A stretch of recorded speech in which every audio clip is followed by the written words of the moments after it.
And please, though, I'm going to pass it over to Mrs. McCray. Thank you so much for joining us and for leading us in our first inaugural session. The floor is yours. All right, everyone. Thank you so much for having me. I appreciate this. So my name is Sonya McCray. I am the Writing Studio Coordinator under Integrated Academic Support Services, which is our tutoring services on campus. So not only do I support our tutors and make sure that they are ready to help peers with their writing assignments. I also, in the Office of Student Success, help students who are in learning strategies for academic success, which is a class designed for students on academic probation. It could happen to anyone. So I do appreciate this opportunity to speak to you all today. I have a lot of content. I hope to curtail it. I already told Alexa to set a timer for 40 minutes so I don't go over my time. So I appreciate you, and I hope that you are willing to participate, because this is not a monologue. This is a conversation, and I'm here to support you. So if you have any questions, I am interruptible. I would love to see the chat buzzing. So to get started and to get to know a little bit more about you, please put your name, even though it'll show up, what you like to be called. So a name or nickname, your classification, your major, and where are you joining us from? Now, I'm going to write that down in the chat because I said a lot of things. So I need your name, your classification. Make sure I spelled that right so you all don't judge me. Oh, nope, I sure didn't either. Classification. Yes, I have to check myself. Your major. And where are you joining us from?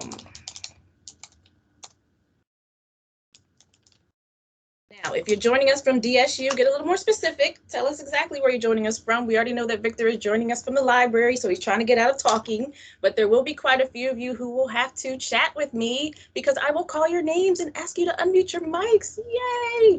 So that you can share in this presentation. Okay, so let's see who's going to be the first one. Okay, thank you, Victor.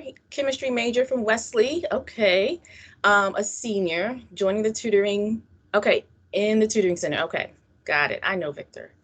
Okay, I'm not going to read them all out loud, but call me Blue. Oh, that is beautiful. I'm a sophomore joining you from the gym. Okay, get your workout on.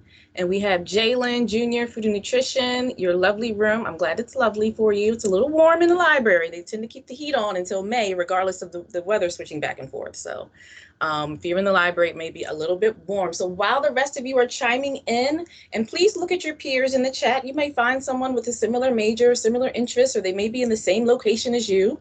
I'm going to share my screen so we can get started. Let's see.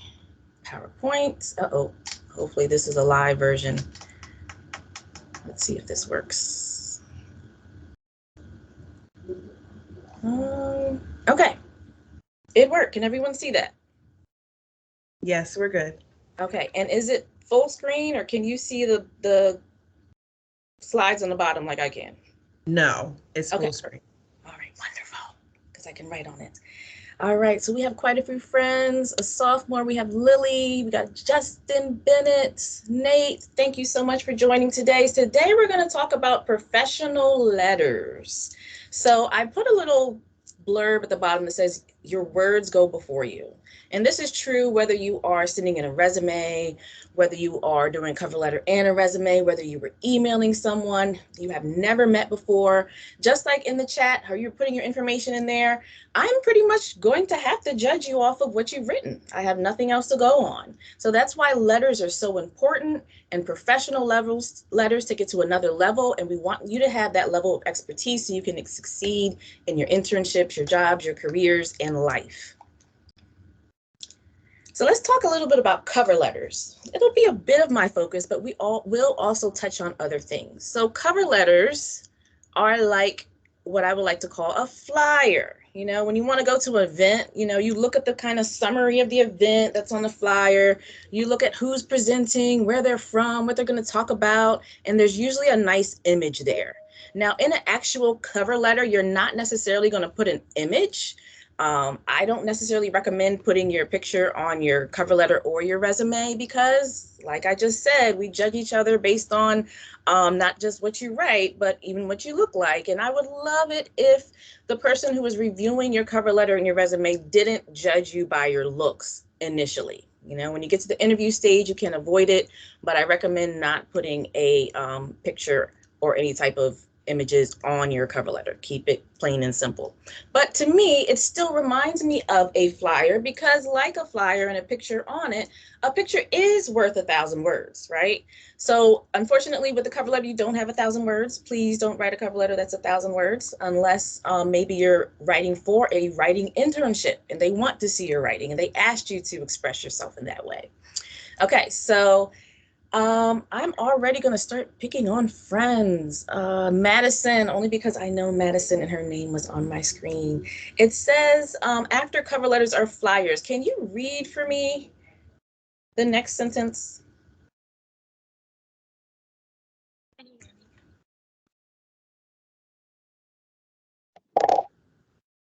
hear me? Yep, I can hear you now. Okay.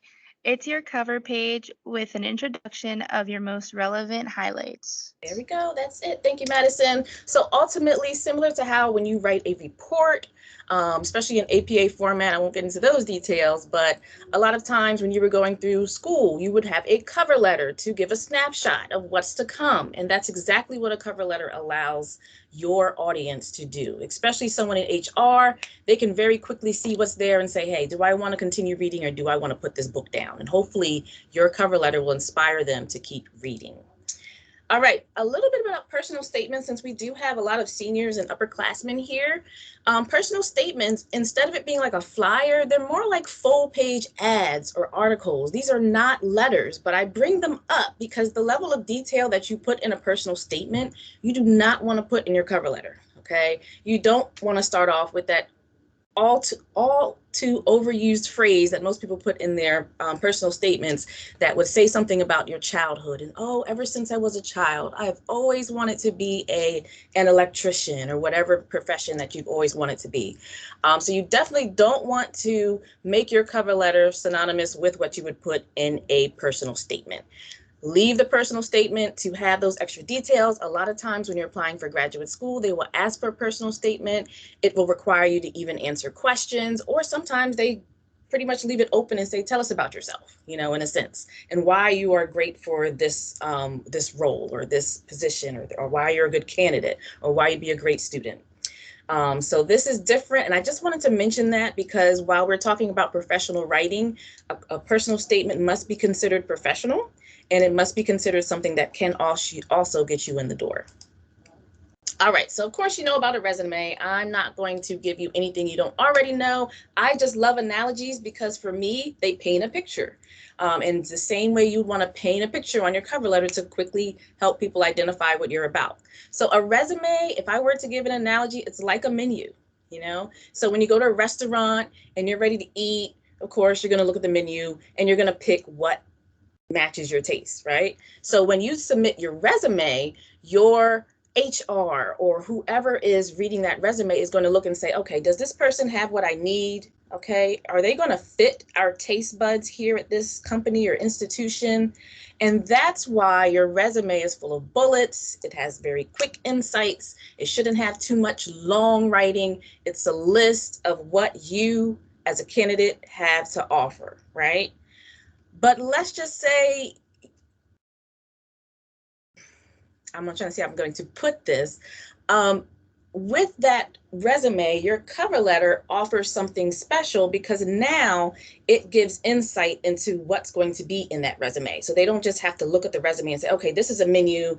Oh, okay, this person is their education and experience aligns with seafood. If we're going with my analogy, I know this is off, but a little bit.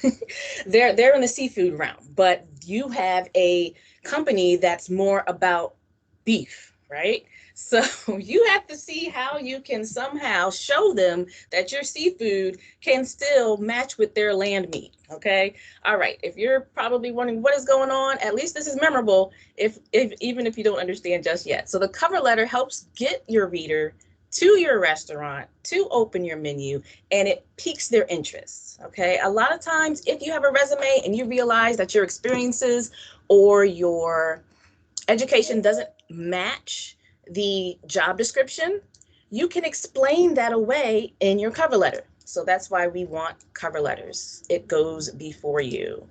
All right, couple of goals about every cover letter, and I am going to ask for a volunteer reader. Does anyone want to unmute their mic and be my volunteer before I call on someone? Don't be shy. I can do it. Okay, who is I?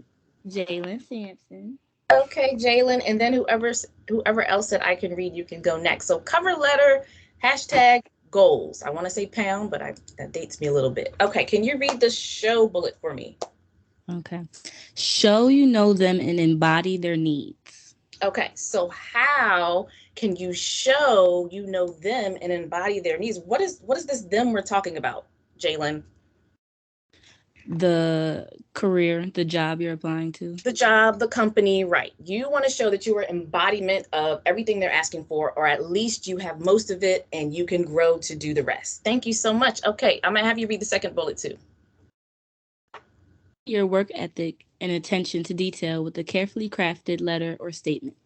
Thank you. So how can you demonstrate on the page that you have the work ethic and that you can carefully craft something? Now, when I say demonstrate, your words and your content may not actually tell them this, but the fact that you took the time to make a cover letter shows them that, oh, this person will go above and beyond. You know, no one else made a cover letter.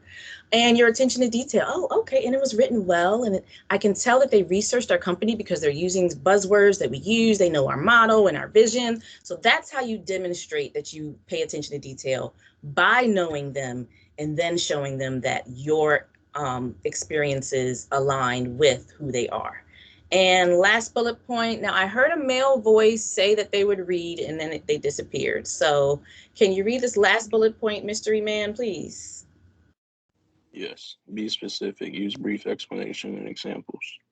Thank you. And that was Victor, who said he was in the library. I appreciate it. So be specific. While we want to give that general summary of what we're doing, anytime you can get specific with some sort of measurement to show them how or why or when or where something occurred that you did that makes you stand above the rest of the candidates, that's exactly what you want to do. All right, so a couple of things. I'm going to give you 3 steps, and it's not anything outside of the normal writing process, but it does specify information that would be helpful for a professional letter or a cover letter. So step 1, and if you notice, you see the magnifying glass. So again, this is your pre-writing stage. Before you really start drafting, you need to do these things. Number 1, of course, is research. How do you research and what do you research? The job description.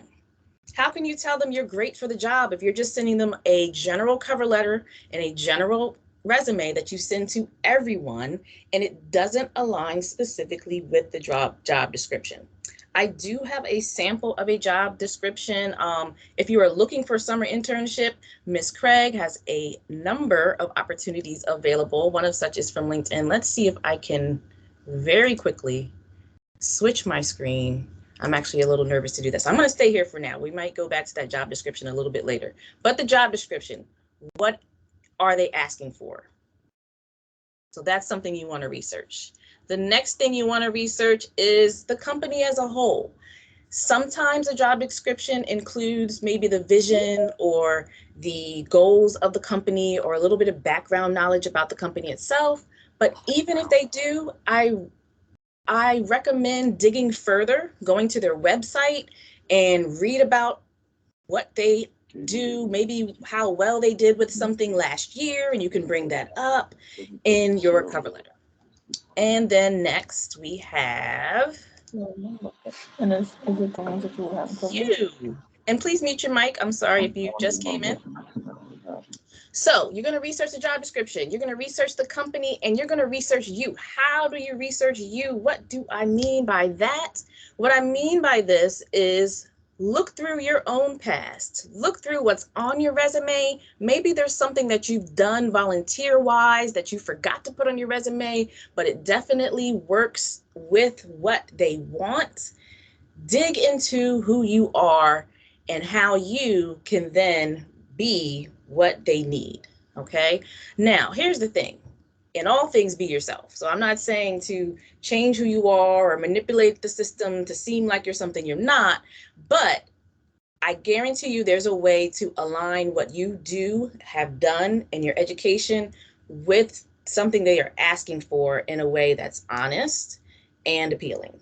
Okay, so those are things you need to research. This is the background information for step 1 for pre-writing before you even put your finger on the keyboard. Any questions so far? Okay, please remember to stop me if you have any questions. So the main goal of this research process is to make sure that everything is in alignment. How many of you have ever been to the chiropractor? I have. Okay, yes, I went often after a car accident, so I definitely understand. So alignment, what is their job? They're here to line up your spine so you can walk straight and tall. We want to make sure your cover letter, your resume, and who you are when you show up for that interview aligns. You don't want to use the type of language in your cover letter and it sounds so wonderful and professional and you use random words like indubitably, you know, and then somehow you show up in the interview and you can barely speak. So you want to make sure who you are is coming across truly, it's all in alignment and it meets their goals. Because I had to throw this in there, corny or not, it truly does all matter. Okay, so just make sure that you are in alignment. All right, couple more things. So step 1 was what? Somebody tell me in the chat, what was step 1? What do you remember from step 1? Destiny said, I would like it. Yes, yes, yes, please. If you ever can. I'm sorry, say that again, please. Gotta do your research. Got to do your research, okay? And what 3 things or people or individuals or entities do you need to research? Anybody? The job description. Job description, what else? Yourself. Yourself, absolutely. And there's one more. The company. The company, there we go. Thank you, Estelle. Appreciate that. Step 2, it's the writing part, okay? This is where you're gonna brand yourself. All right, now that you've done the research, you know what parts of you could work, you know what parts you may need to explain, because the beauty of a cover letter is you get the opportunity to explain something that your resume may not be able to show, okay? And that's why I said you want to paint that picture for them of, okay, how can this person help us? Paint that picture for them. All right, so when I say brand yourself, when you think of a brand, if you think of Nike, or I think of Nike, we're talking about Nike here, right? What comes to mind? Anybody? And you can either unmute or say it in the chat. Sports. Sports, absolutely. Okay, what else? Random words, anybody? Put them in the chat. Just do it. Okay, you know the slogan. They did a good job making sure we all know we just need to do it. Shoes, yes. The swoosh, I'm sorry, guys. The swoosh, I can't say it today, but you know what I mean. Sneakers, I think of sweat. I think of someone running. I think of people who are athletic and strong. So what do you want individuals to think about you after they read your cover letter and even before they get to your resume? Sneakers, absolutely, okay? In your branding, you want to give clear and concise examples. You know, what is your swoosh? What is your just do it? Who are you? Now, all of this, like I said, you can't give a whole personal narrative, but how can you quickly show them who you are? And it says a letter is your opportunity to narrate some meaningful details. Maybe there's some gaps in your work experience. Maybe you don't have any work experience, you know? Maybe this would be your first internship or your very first job. How can you explain that although I've only had some volunteer experience in my past, my passion for, you know, my passion for whatever the job is evident because I was willing to do it on my own fruition. You know, it wasn't about money. I volunteered. Of course, we wouldn't necessarily mention money in the cover letter, but just think about there's always a way to connect the dots for them. And that's the goal, to brand yourself and connect the dots. A few tips before we kind of get into an actual sample, and I have questions for you, so I hope you are paying attention.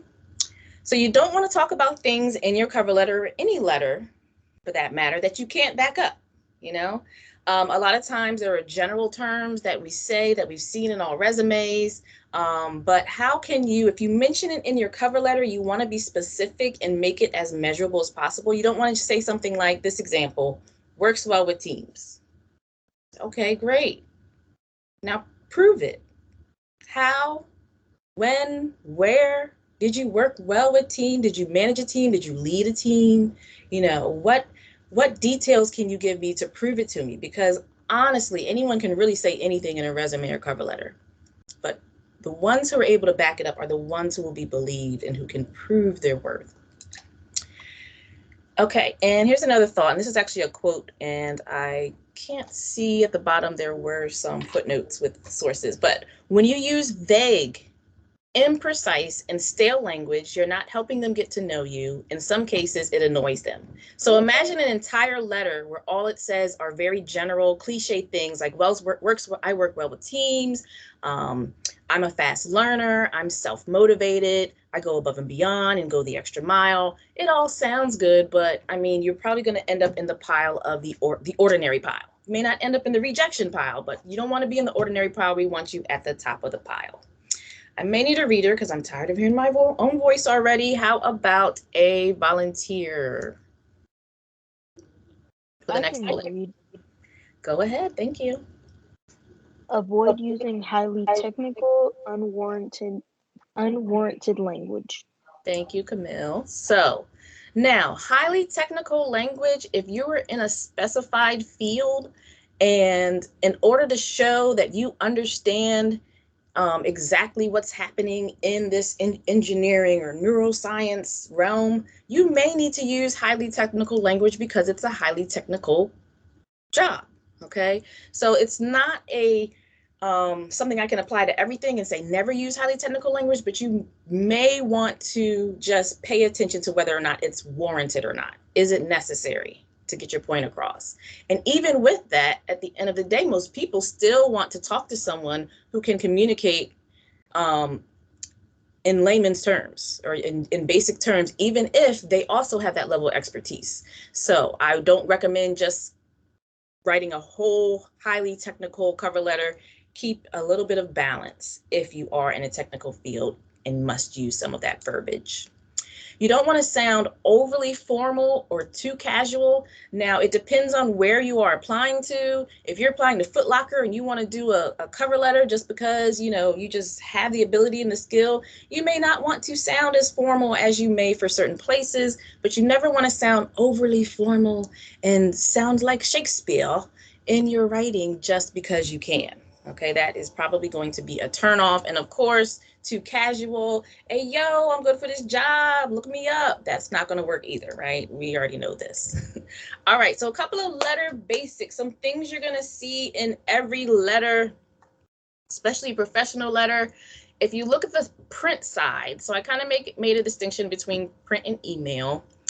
Of course, you want to have, when I say from, those details is actually the full name and address. So let's just say Miss Craig was writing a letter, okay, just because I just saw your shining face in the avatar. So the letter would be from Danielle Craig, okay, and then it would have her title, and then the address, the actual physical address where you could mail the letter. Doesn't mean you have to mail the letter, but especially if you're applying for an intern and they ask you to upload your cover letter, upload your resume, you do want to have your full address. Then the date, then who's the recipient, have their name, title, and address, followed by your salutation. Now, what is a sample salutation? Anyone? You can either type it in the chat or tell me out loud.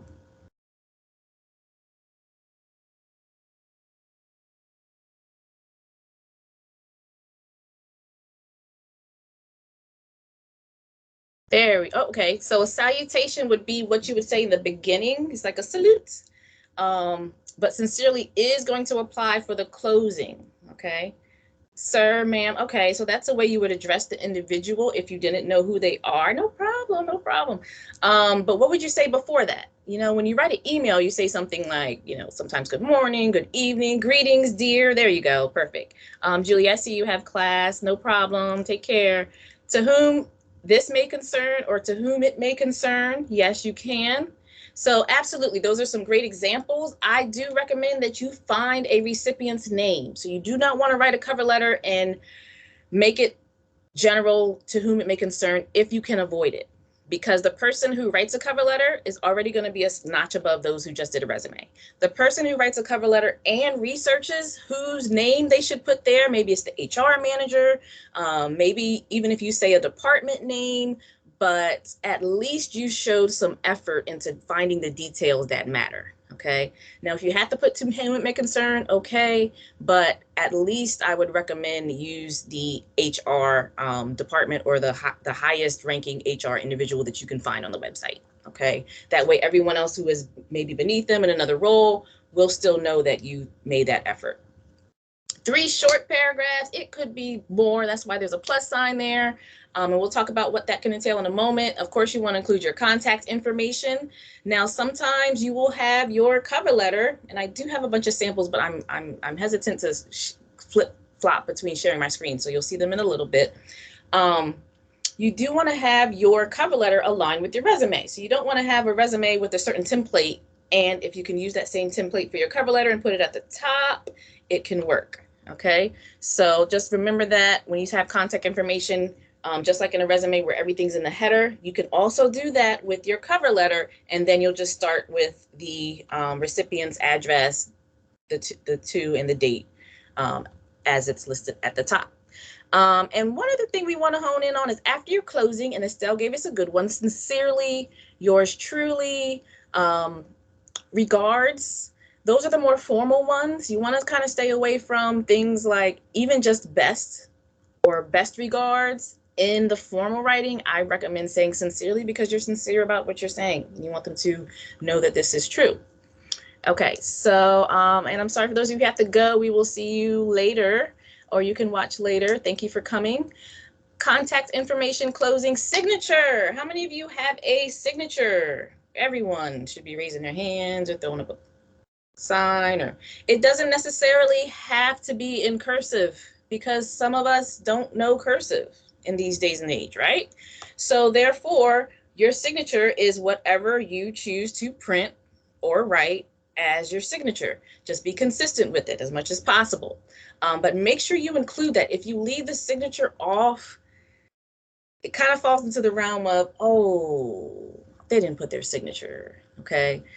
So make sure you not only put sincerely, but you leave a space, you type your name, and you actually sign it. It can be a digital signature, so maybe if you at least want to have a cursive written text that you write your name and just make it cursive, that's not preferred, but it's better than leaving it blank, okay? I recommend signing it yourself and scanning it in, or creating a digital signature and then inserting that picture and making it the right size, okay, followed by your name. Of course, things are different with email because a lot of this information is included. If you're emailing them, then no one will need to use your address. And I'll go over this a little bit more going forward because I don't want to touch on that right now. But ultimately, if you are, because sometimes you will need to just put what we would call a cover letter in the body of an email, you don't want to then have a long list of name, address, because clearly the email address will suffice. And the case where that is relevant is if, let's just say, there's no job description, there's no position, maybe you are just doing a cold submission of your resume and cover letter because you love this company and you want to work for them, you want to see if you can intern, volunteer, okay? Then I recommend putting your cover letter as the body of the email, and that way they know why you're emailing them. You don't just want to say, see attached, right? Because what are they seeing attached for? You know, why are you emailing? So you want to make it the body. Don't attach your cover letter as an attachment. I have that as a note in the moment going forward. A couple of things about when you're in the drafting and writing stage. Don't overthink it. You're going to start off, and it's okay to be general initially. Then you want to go back and add your specific details. And I'm going to show you a little bit about what I mean in a moment. So here's a general phrase, and it's okay in your brain dump when you're brainstorming to put this, as long as we go back and enhance it. Let me have a reader volunteer who wants to read.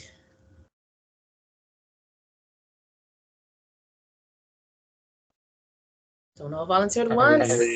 Thank you, thank you. I have a lot of experience, and I'm a good communicator and team player. Okay, now that's not horrible. It's fine. Could use a period at the end, right? But it's very general, okay? So as a draft, this is fine, but okay, now how can you show them? Not just tell them, you want to show them, you want to paint that picture, you want to make it a flyer and make it interesting that you have a lot of experience. Experience in what specifically? And I am a good communicator, written communication, verbal communication. How have you been a good creative communicator? And team player. Everyone can seem like they're a good team player. What does that mean? In what realms have you experienced working with a team? And there's a way to do it so you can put all that information I just mentioned in a short space. So you don't want to just leave it general, even if it's okay to draft this. That's why the revision process is so important. Everyone says this, we want to say it better, but it's okay to start here. I do want to tell you that. Don't feel like, oh my goodness, this isn't going to be great. Yes. I'm sorry, Dallas. What is your question?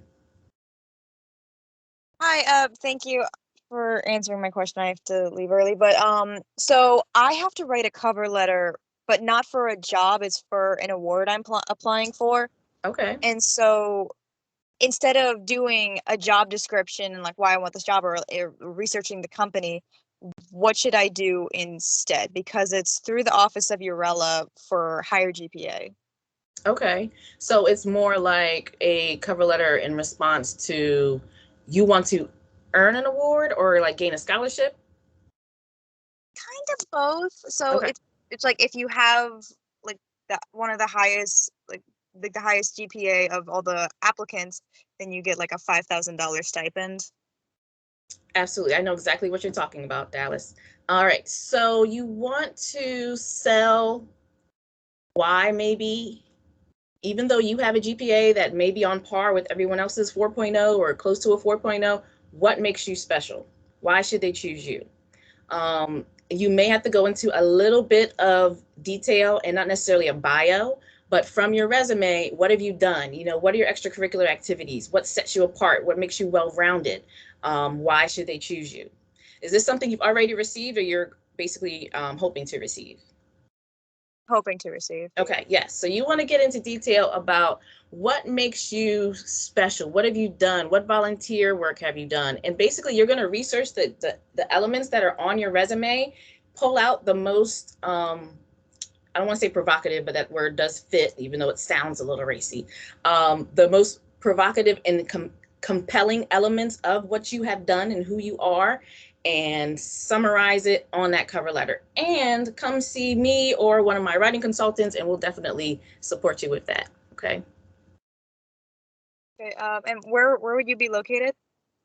So we are in the library, room 207.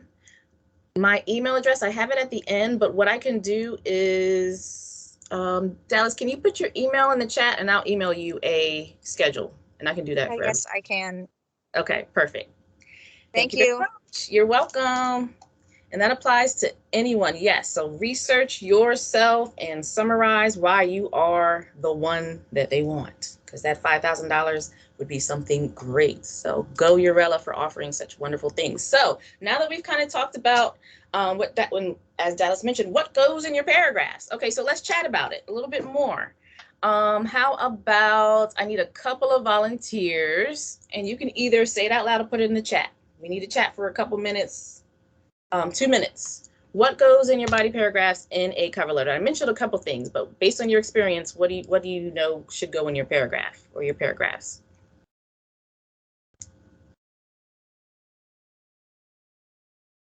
What comes to mind? We have an introductory paragraph. Let's start there. What should we say? Hi, my name is, should we say my name is? Should we start there? Should we start with the question? Are you looking for someone who can be the best in your field? Yes, Camille, I saw you unmute your mic. Oh, I was saying maybe just say a little bit about yourself. There we go. Summarize. I would call it your summary statement or your brand statement. So most of you should be familiar with the resume where you include your summary statement at the top. Okay, I see a couple chat messages. I didn't see them at first.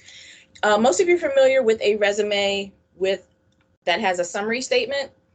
Essentially, if you have a cover letter, you don't need to include a summary statement on your resume because your cover letter serves that purpose in summarizing who you are, okay? And you have a little bit more room to do it than you would that one sentence you can put on a resume. So Estelle said name, education level. Okay, great. Name, where you're from, and you may not need where you're from unless it's relevant to the job description. Like they mentioned, you have to be located in a certain place or be willing to travel or relocate. And some of those details you can even wait for the interview, but you definitely want to include the college you graduated from. If you are in college or newly graduated, you may not have so much other experience. You do want to talk about your education, talk about your qualifications and experiences. I'm reading from the chat. Absolutely. So what are your basic credentials? Why are you interested in the job? Absolutely, that goes in there. Your contribution to the company if hired. I love that. And emphasize your contribution to previous companies. Okay, I not only was a DSU tutor, but I contributed this, give those details. A little story about your past work experience that would show your skills. Yes, and it doesn't have to be a story in the sense of that has a beginning, middle, and end. You may be able to put that information in a single sentence, and I'm going to show you how in just a moment. So very good. All of that is relevant. One thing I will say, you don't need to put your name. So you don't need to say, my name is Sonya McCray and I am applying, because that's all in the letter and that's a waste of space and you only have a small bit of space for your cover letter. Okay, so here is a sample with a couple of well, actually these are 3 mini paragraphs, which really are only 1 sentence apiece in this instance. Let's look at this together, see what works, see what we can change, see how we can make this a little bit better. Even with the samples that I pulled from online, with all of them, I said, oh, they could have did this or could have did that. So do I have a reader for the first paragraph so we can talk about it? How about, is it Azure, Blue? I know I'm calling you Blue. Yes, ma'am. Awesome. Can you read that first paragraph? Yes, I can hear you. You may have to speak up just a little. Okay. And then what am I reading for? All I see is the letter basics. Or is that what I'm reading? I'm sorry. Oh, can you see the first paragraph? It says, I am interested. No, ma'am. It just shows letter basics, and it says print and an email from date to Salutation. Oh, no, that's not good. Is that what everyone sees? Thanks. Thank you. We see the PowerPoint. Okay, it might be, depending on what type of device you're on, sometimes that happens. Okay. I need a reader. Come on, quick. Who's going to be my reader? I'll read it. Okay, thank you. I'm interested in becoming a marketing intern at your company. I think I have the skills to meet your needs because I'm trustworthy, innovative team player with enormous leadership potential. Okay, thank you very much for reading. What would be your commentary about this? Or specifically, what could we do to make this introductory statement better, more accurate, more concise? I would say not to include saying I think. I'm interested in becoming a marketing intern. You can say as a marketing intern for your company. Okay, you could, as a marketing intern at your company, I would be trusted with, I know where you're going, and let me explain it a little bit differently, but perfect. I know where you're going with this. So this long part here says, I am interested in becoming a.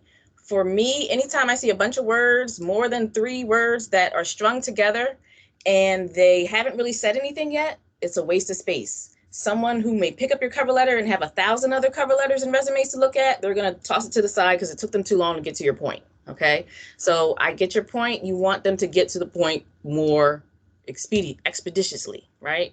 So a marketing intern at your company, what company? Okay, be specific. You want to name the company. I think I have the skills to meet your needs. What's wrong with that?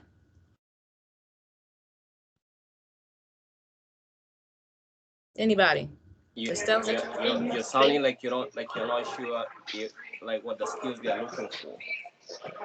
Okay, betting right. on yourself to be able to fill that position that they are looking for, like you said. Okay, I couldn't hear that very well, but I think can you say that again? Put it in the chat. I said, can you hear me? A little bit. You got to speak up a little bit. I said that it's basically that the person is not betting on themselves, and they're making it seem like they cannot do the job due to them saying, "Oh, I think I can do what you're wanting me to do for this job."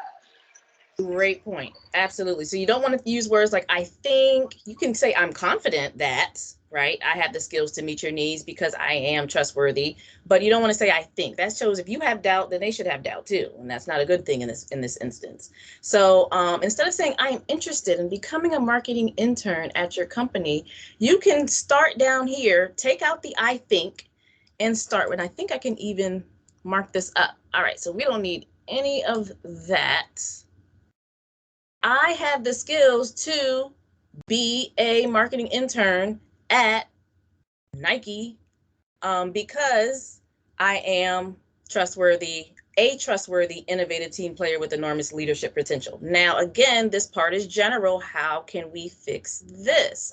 We're running short on time, so I'm going to speed this up a little bit, but I do want you to put your thoughts in the chat. Okay, Estelle said, expand why you are trustworthy and a team player. Absolutely. And honestly, from my perspective, I don't think you should include trustworthiness because that's not really a skill. That's a piece of integrity that you should have already. You know, that shouldn't be something that you have to highlight. If you have to highlight that you're trustworthy, then I'm going to wonder, are you really trustworthy? What is wrong with this person? What other skills, you know, should they have that should trump their trustworthiness that they would want to put it on a cover letter and tell me?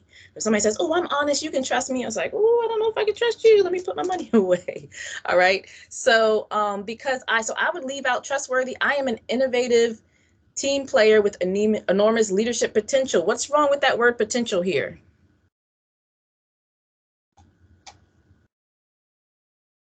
It implies that you don't have it yet.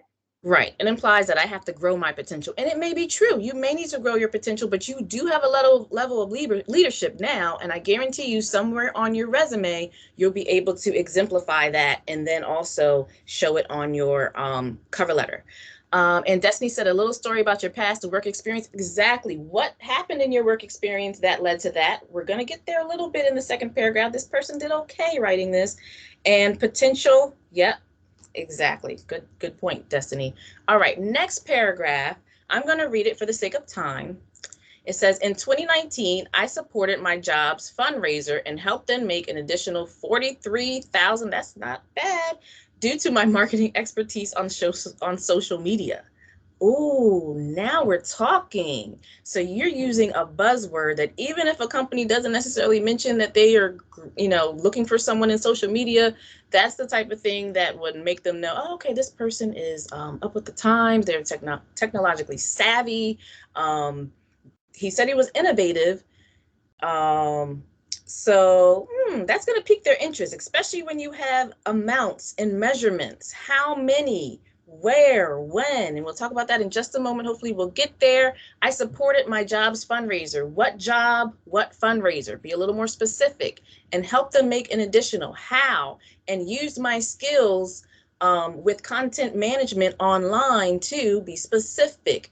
Help them. It doesn't have to be that you helped anyone make money, but you still could have influenced maybe a certain number of followers. So there's always a numbers that you can use. Okay. And Deja says, I think quantifying their accomplishments helps with painting a great picture. Absolutely. That number shows that picture. And I love how you worded that. Perfect.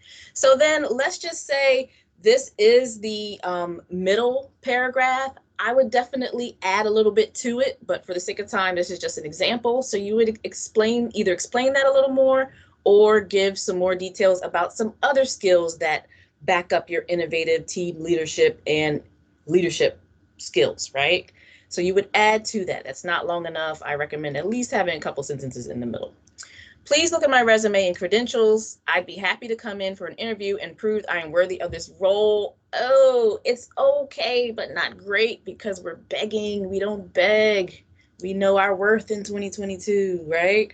I'd be happy to come in for an interview. Okay, that's not bad. And prove no, you don't need to prove anything. This should be already proof. Give them the proof so that they don't feel like, oh, we got to dig deeper. No, this should be the deep dive into who you are to give them that snapshot. Any questions about this before I move on? Because the next slide is also important and it will apply to many of you. And feel free to ask the question even after I move on. Okay, so this is an example of a summary statement that is a bit more clear, concise, to the point, with some measurements, all right? This could be something you put as the last line in your introduction after you maybe tell them, you know, how you heard about them and you're interested, which technically in my book, I say a lot of that sometimes you can skip as well. So, all right, so I will read it, even though I know you can read it yourself. As an experienced tutor, and I did this because I know there's a lot of tutors on today, I have advanced leadership and customer service skills from serving a population of over 5,000 peers at a diverse institution of higher learning. Bam, we got in there who you are. You're an experienced tutor. What you do, you're a leader. You know how to do customer service. For who? Peers. So that shows that you also are or were in college in higher learning.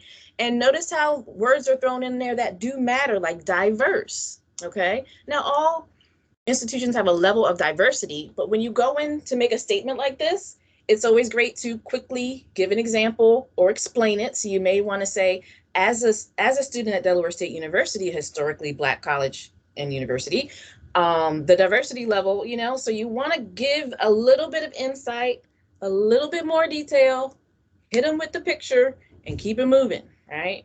So take note of this, tutors. You can even use this or a version of this in as a summary statement on your resume or as a piece in your cover letter, if you like. As an experienced tutor, I have advanced leadership and customer service skills from serving a population. That doesn't mean you served every single student, all 5,000 of them. You served whoever came from that population of 5,000. So be careful with your words, but also you don't want to be deceptive. So, you know, don't say, you know, something that would make them think something that isn't true. All right.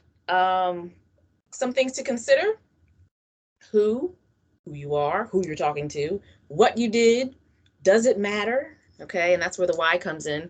And I bundled who and what because sometimes you don't need necessarily both. Maybe what you did defines who you are. That's why I put as an experienced tutor. I didn't say, you know, I'm a small town girl from Mississippi, because that's not necessarily relevant, but what is relevant to them? That's what you want to pick out as your what. Where, when, and how, all three of those things may not be relevant, but what is the most relevant one that you can measure that you can add into your cover letter or your summary statement? And why is always important. By the time they get to your concluding sentence or your concluding paragraph, and only have 4 minutes left, so we're almost done. That's where you want to explain to them, yeah, my passion is going to drive me to go above and beyond. And, you know, and of course I said, don't say above and beyond, but as a draft off the top of my head, we'll start there and then we'll get more specific because we did the research about the company and we know what they need and we know what above and beyond would look like. So we would paint that picture for them briefly. All right, so lastly, step 3, we made it to step 3, post writing. So after you have that first draft, which won't be perfect, don't stress about the verbiage there. Don't worry about if your items are general in your first draft, okay? But as you begin to revise, which is when you start to rework the content and your verbiage, and then you start to edit, which deals with proofreading and making sure that the commas are where they need to be and all your I's are dotted, ask for a second eye or ear. Okay, and don't rush it, because if you rush it, time management is the killer of all processes, especially the writing process. Ask for that second eye or ear. You can come to the writing studio. I will give plugs. When I send out if you want this PowerPoint, I will share it along with some samples with Ms. Craig, and she can disseminate it to everyone who participated. And I'll also include our writing studio schedule. Get a consultation with one of us, with me. You know, I actually love doing this type of thing, and the tutors are learning, but a second eye is always going to be good to catch typos or something, even if they may not have expertise in your field or area and be able to speak to the content. All right, so when I say a cold submission, and this is the last couple things I want to kind of rush through, and I apologize, but we only have 2 more minutes. I mentioned it before that if you are just interested in the company, there's no available position, and you just really want to see if maybe you could work your way in there, maybe you can help out. The main thing I want to say about this is if you were doing that, tell them how you can help them in your cover letter.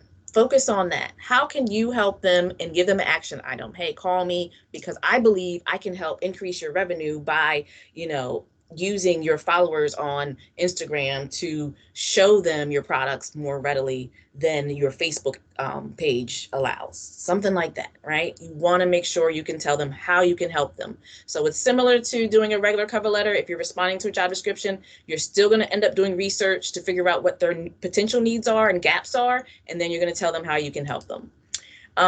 Common questions and concerns. And again, if you have any questions, I can answer them briefly.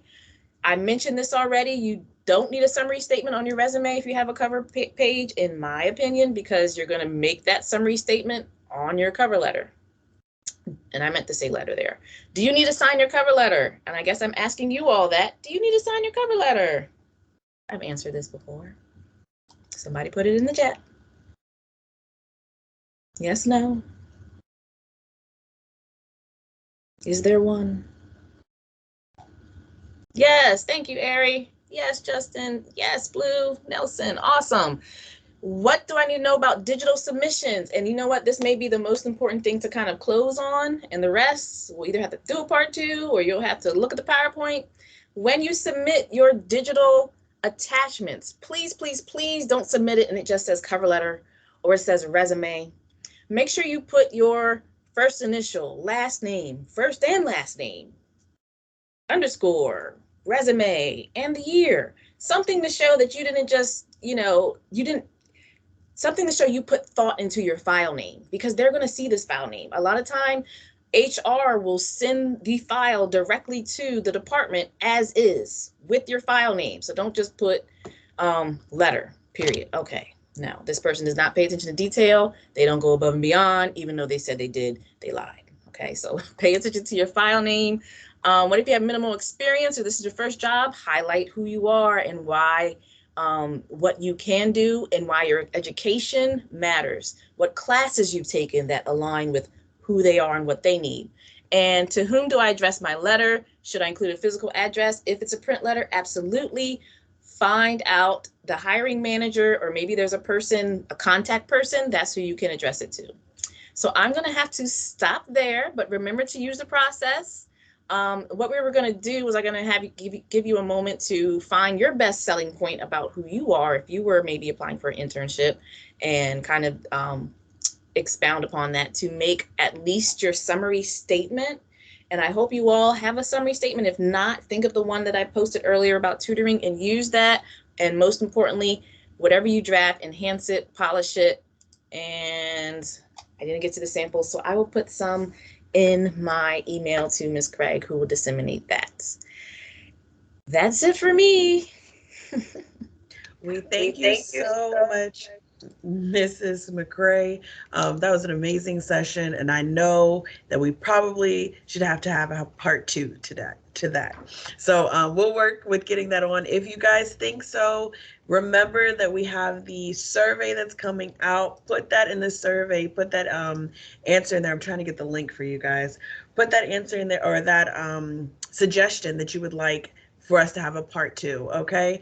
But thank you so much, Mrs. McCray. That was amazing information. I hope that everybody who attended definitely got what they needed from this beginning. Our first inaugural session in regards to letter writing, very, very impactful. We do have the session that is recorded, so you will receive a follow-up email. You will receive the recording, and then whatever Mrs. McCray sends my way to include for you guys whether it's the PowerPoint or some additional documents, we'll make sure that you get that. I know I'm looking away, but it's because I'm looking for my survey link, guys. So just bear with me, and I'm gonna make sure that you guys get it. I want to make sure that I can put it in the chat right now. And before you sign off, please make sure that you complete this survey. But thank you again. Hold on, I'm looking for my chat. Here we go. There you go, right there. It's in the chat. Please, please, please complete the survey. Again, we appreciate the time that you guys have taken to meet with us. We have some special announcements. All right. So first things first, tomorrow, if you guys are DSU students, I'm sorry, faculty, that this does not apply to you. But if you are DSU students, please know that we have TMCF Leadership Institute session that starts info session that will be tomorrow at 5 p.m. Hopefully you guys can join us. This is an elite program for all HBCU students who are connected to TMCF.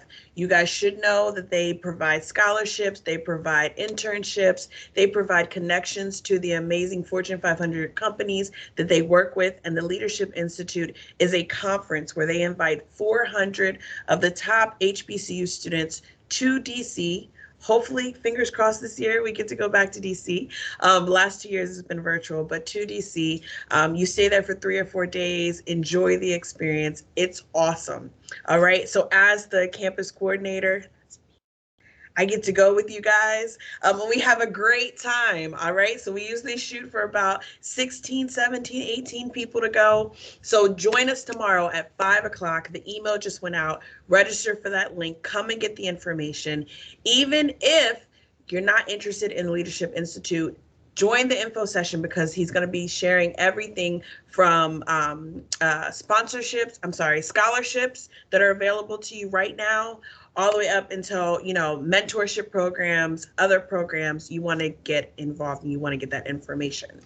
Next, for the Office of URELAH, I have to pull up my notes because I don't remember all of this stuff that we're doing.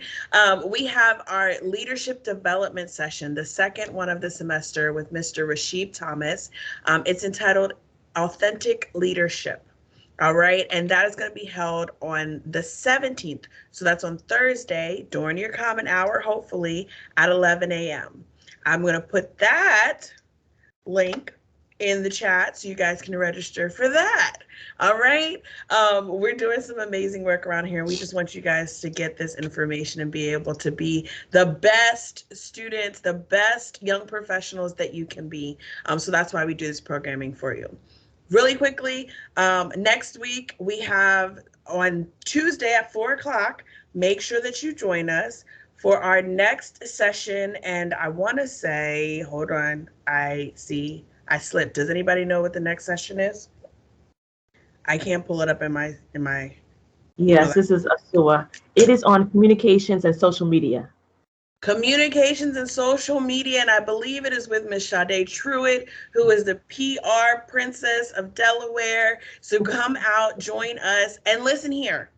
It's a 5-week program with this session, right? We just got approval to give stipends for all of you who attend 4 out of the 5 sessions. So listen, everybody could use another $100, right? I mean, a free $100, go get you some crab legs, or go to the mall, or, go to the Nike store. You might have to put some more money to it. But join us for 4 out of the 5 sessions. As long as you are listed as an attendee of our sessions, you will be invited to our end of year celebration in April, and you will get your stipend of $100. So you'll get your certification of this program, and then your stipend. And we just want to encourage you to continue to join us. You want to know about social media. You want to know about communications next week. And again, we thank you, Mrs. McCray, for teaching us about letter writing. And we will work better on our letter writing, myself included. All right. Thank you so much for those bonus and nuggets that you gave to us tonight. All right. Any questions? Please make sure you filled out the survey. We want to hear back from you. We want to know what type of things you guys need, where those gaps are, how we can help you to be better young professionals as you're going out here and working in the world today. So please complete that for us. Again, join us Wednesday and Thursday, and we look forward to seeing you next Tuesday. All right? Same time, same place, just next week. Same link. We'll see you next week. Have a good night, guys. Bye. Thank you so much. Have a nice day, guys. You're welcome. Thank you. Have a You're good night. welcome.